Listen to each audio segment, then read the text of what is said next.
আমাদের মাঝে। আমরা বলতে চাই বাংলাদেশে অসংখ্য শহীদ হয়েছে। আমরা শহীদ আফজাল ফাহাদকে খুব ভালোভাবে জানার সুযোগ পাই না। শহীদ আফজাল ফাহাদের কাছের বন্ধুরা তাকে জানতে পেরেছিল। শহীদ আফজাল ফাহাদের মাত্র কয়েকটি স্ট্যাটাস আমরা পেয়েছিলাম, কিন্তু আমরা এটা বুঝেছিলাম শহীদ আব্দুল ফাহাদ তাওহীদের পক্ষে আধিপত্যবাদীদের বিরুদ্ধে অবস্থান গ্রহণ করেছিল।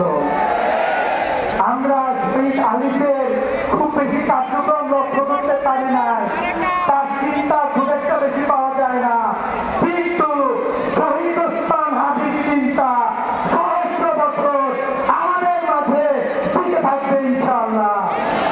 শহীদ ওসমান হাদি শুধুমাত্র রাজপথের কর্মী ছিল না, শহীদ ওসমান হাদি একজন রাজনৈতিক কর্মী ছিলেন। শহীদ ওসমান হাদি একজন কালচারাল কর্মী ছিলেন। শহীদ ওসমান হাদি